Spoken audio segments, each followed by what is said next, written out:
Welcome to today's episode of Cascading Leadership. I am your friendly neighborhood talent nerd, Dr. Jim, and with me I have Lawrence Brown, otherwise known as LB, just the cool one. That's all I got for you. Who told you that? Who told you were cool? Lots of people, all the time. They're lying to you, dude. So super excited to have another episode. This is going to be a great story, and it's going to have some interesting twists and turns. Hi, I'm Michelle Olson, and I am the Senior Manager of IT Service Operations for Olson Beverage Company. And I've been working in IT for about 25 years now, and it's been an interesting journey, which we'll get into today. Before we dive in, I think I'd be remiss if I didn't ask how much drinking happens at Molson Coors, because that's what I'd be doing. I'd never get any work done over there. So we get a lot of free product, which is amazing, but we get more than the average person could actually consume. So we all share it with our friends and family, but we also have an amazing pub on premise as well that we can stop down at the end of the day and share a drink with our coworkers. For all the people that are listening, if you need free beverages, hit Michelle up. She's on LinkedIn. We'll figure out shipping or whatever. But Molson Coors, free beverages, shipping to Scotland, whatever. Let's make that happen. Your story is really interesting, Michelle, and I think there's a lot of aspects to it that we want to get into. Obviously, just the simple fact of you being a woman in technology is a story in and of itself, and we'll get to that a little bit later on. But your path to becoming a senior manager in IT is pretty compelling in and of itself. And I think the journey to get there is really where the meat of this conversation is going to be. So why don't you walk us back to where it all started, or how it all started, and set the stage for us on the early years and what it was like growing up? Yeah, so I was born to teenage parents. I was the second child, and my parents were teenagers. That in and of itself brought a lot of complexities, right? They're just kids themselves raising kids. Obviously, relationships starting off that young, they were forced to get married by their families, and that only lasted just shy of 9 years. My brother and I, growing up, we were back and forth between houses and with our mom, with our dad, and it was really difficult going through that as a child. Not a lot of real stability.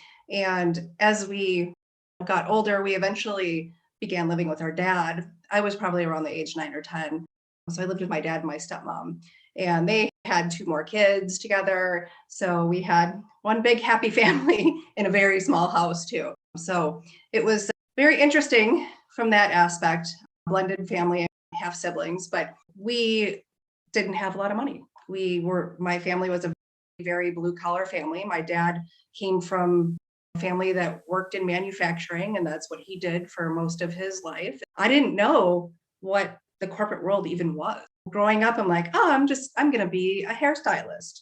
I think that's a good path for me. It's fun. I can be creative, not thinking that there are other things out there that I could be doing. I'm just never exposed to those sort of things. It's interesting you're talking about the earlier, your experience from your youth. It's been a common theme that's come along in a lot of the stories that we've told, where there's been some level of non-standard upbringing. And he touched on this a little bit, and you actually led into it when I chimed in. When you're thinking back to really young parents who end up getting divorced early, and then you're shuttling back and forth between multiple or 2 households, and you have the blended family dynamic. All of that has an impact in terms of how you view the world and your ideas of what is possible for you.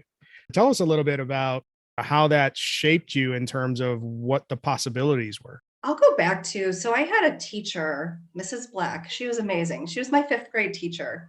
And she was the first person ever in my life to say, you can be more.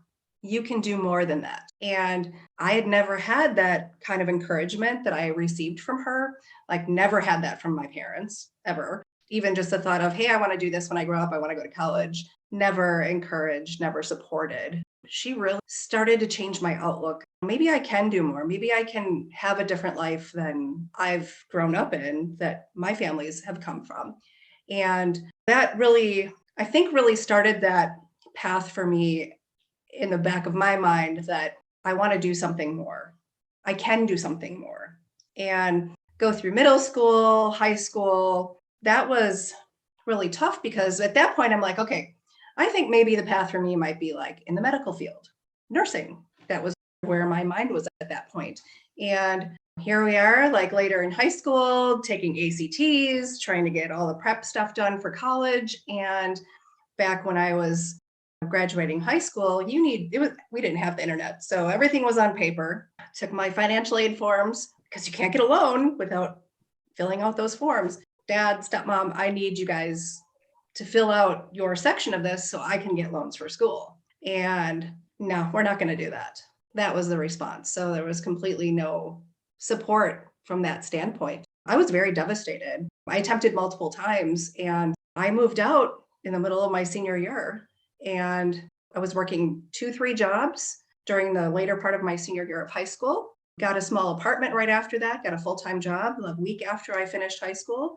And I took classes as I could, nights and weekends at a local technical college. And I couldn't go down the nursing path because there were multi-year waiting lists at that point. What am I good at? What am I going to do? I started down the path of I'm really good at math, so maybe accounting is a good path for me. So I started working in some accounts payable, accounts receivable type jobs. And then I was working for Cheney Systems.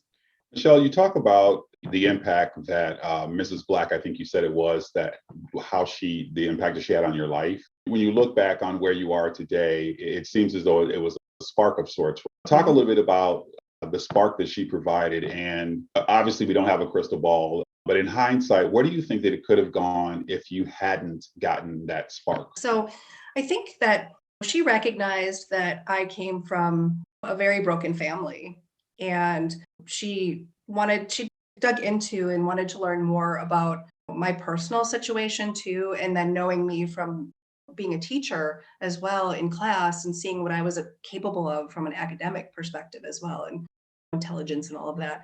And I think that as she met my parents and understood that dynamic, I think she just felt compelled to want to intervene and look, you can be more, you can do more. And I think that she spent a lot of time with me, like recesses. I'd hang out with her and we'd talk about different things. And she taught me a lot more than she taught during the class. So that was really, it was almost like she took that motherly figure for me, maybe really filled some gaps that I wasn't getting at home. And I think that really started to change my outlook on truly being capable of doing more and stepping outside of that box that I would otherwise probably find myself in down the same path as my family. I think it's a great point that you make. And I think that it's one to call out for our listeners, because when I think about early in my years, right? And I think all of us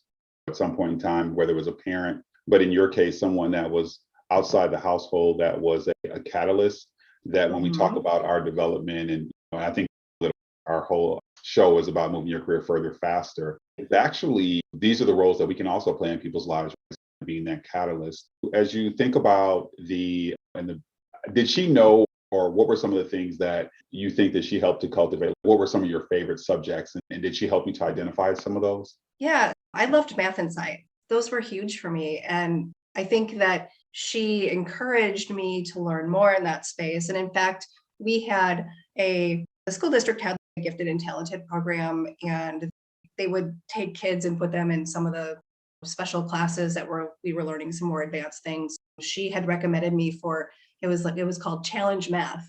And we were doing the basics of calculus in 5th grade, this small group of people that she pulled together. And I think that really, she encouraged me. She made me believe I could do that. I could actually do more than we were doing in our day-to-day lessons. I think that's what really sparked that STEM piece, if you will, for me. The maths and the sciences really are because she encouraged me in those spaces, because she recognized that came very easy for me. And talk a little bit more about, once you got the spark, you knew that math was your space. What did the next steps in your life look like? Yeah, so those were some of the classes that I continued to, as I went through my educational journey through middle school and high school, that I did well in and continued to strive in those areas, except for geometry. That was not a good one for me. But all kidding aside, it's been that really drove where I wanted to be if thinking about what my career path was. I wanted to center it around something like that. So it's interesting the whole concept of spark, because just about everybody that we've had in the show has had somebody that influenced them that way and gave them a view into what's possible. To echo what Lawrence has said, I think it's no secret, you guys see what's here. And for the people that are just listening, I have like Funko Pops and comic book characters and all this sort of stuff in my office. So I'm a big comic book nerd, and one of the comics that I'm a huge fan of is the What If series for Marvel. So I'm wondering, we know where you are, but what if that spark didn't happen? What were your prospects looking forward based on what you knew around you? What could have your life been were it not for Mrs. Black that kind of oriented you a certain way? What do you think that would have looked like? Thinking about that, I definitely would not be where I am today. I can tell you that with the utmost certainty. I would not be where I am today. I don't know if I would have gone on to get an education. I don't know if I would have valued career or strived to provide better for my own family into my adulthood. Yeah, I honestly don't think I would be where I am today. So when you talk about that, it looks like you're doing some definite retrospection as as Jim had asked that question. So you had the acumen for math. How did the acumen for math catapult you into high school and then college? How did that unfold? Yeah, so I think that I still had my moments of not doing homework and things like that, like I should, like every kid does, right? But when I would catch myself if I had started to go down a path that I wasn't putting in the effort that I really should be, and I know I needed to reel myself back in, refocus.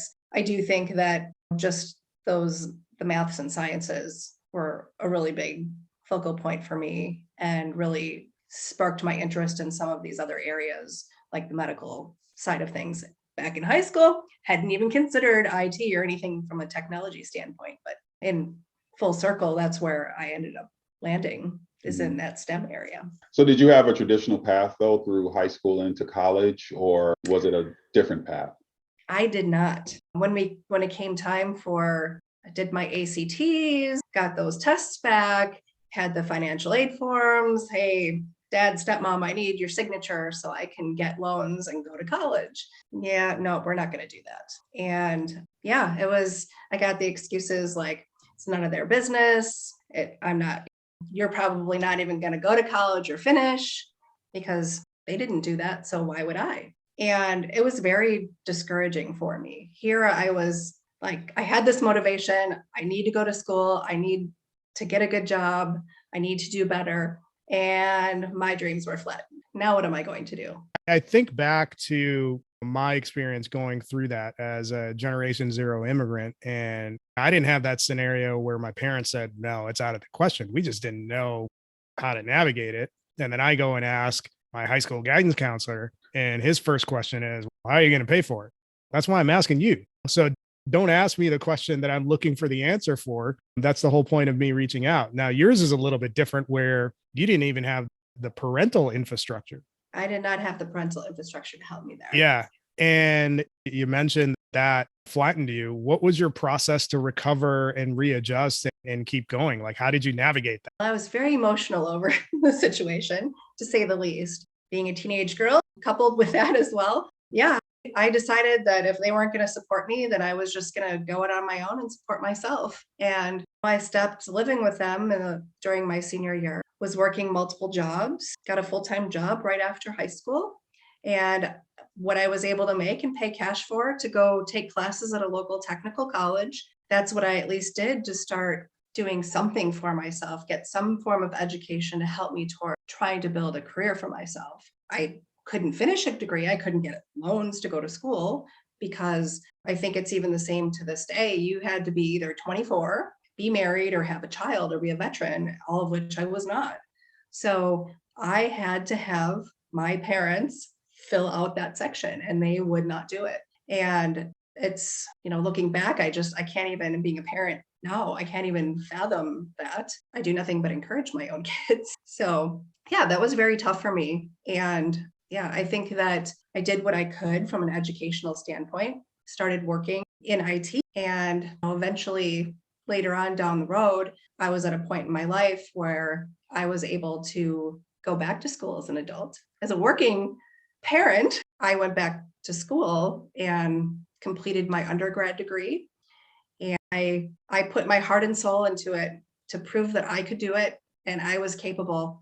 I finished my undergrad degree with a 4.0, graduated summa cum laude. So I was very proud of myself. Never got a congratulations or anything from my family. Not a single thing, completely not supportive, even as a working parent and adult, nothing. And I did choose to continue on right away, and just recently graduated with my MBA a few months back. And again, nothing. Hey, I graduated. Oh, okay. Not even a congratulations or any support from my family. Despite not having that support, what do you think was that catalyst that still burned inside of you to say, hey, I'm going to go ahead and I'm going to do it? What were some of the things that you thought about as you said that, but no matter what, I'm going to go ahead and do that? Because I wanted to grow my career, and that was definitely a limiting factor for me. I had many years of experience working in IT at that point, but I was starting to encounter situations where you don't have a degree, but I have the experience. Yeah, but you don't have the degree. And then moving into more of a leadership role, that's a deal breaker most of the time, not having that education to back up your experience as well. Michelle, you're hitting on one of my soapbox triggers. Warning, I'm going to soapbox right now for everybody that's listening. So here's what set me off. I think you and I met when you were at the early side of that. And what's interesting, when we play that forward and put it in the context of the Great Resignation, there's a talent shortage, there's a great reshuffle. It's amazing to me how a piece of paper can determine whether you are or are not qualified to do something in the light of somebody that's in a hiring position. I think it's complete crap. And I've written about this so often that a lot of these talent shortages, air quotes, that people talk about, it's actually a shortage of imagination, because there are plenty of perfectly qualified people who can do any number of jobs to the detriment of the employee landscape that's out there. People want everybody to fit into these nicely constructed little boxes. And if you don't meet everything perfectly, you don't get a shot. You and I I think this might have been along the lines of one of the first conversations that we had. And that's how our friendship started. So I want to call that out to anybody that's in talent acquisition that's listening to this. There are so many phenomenal people that are just getting passed over because of arbitrary criteria that doesn't really impact the outcomes that they can deliver into organizations. Right. With all that being said, you had a vision for yourself. You knew you wanted to go this direction, and you're in this spot now, but between where you are now and where you started from, there was a lot of grinding effort that took place. What was the big thing? And I know that we jump back and forth, but what was the big thing about IT that captured your interest? So I was working for a company where I was doing some accounting work for them. It was a technology company. They did technology consulting at the time, back in the days when you do the custom built PCs. We built PCs for consumers and businesses as well. I had some people take me under their wing and, hey, we need some help in the help desk space.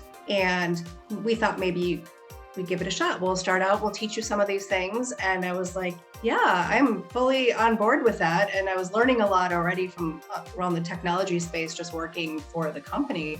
And it just hit.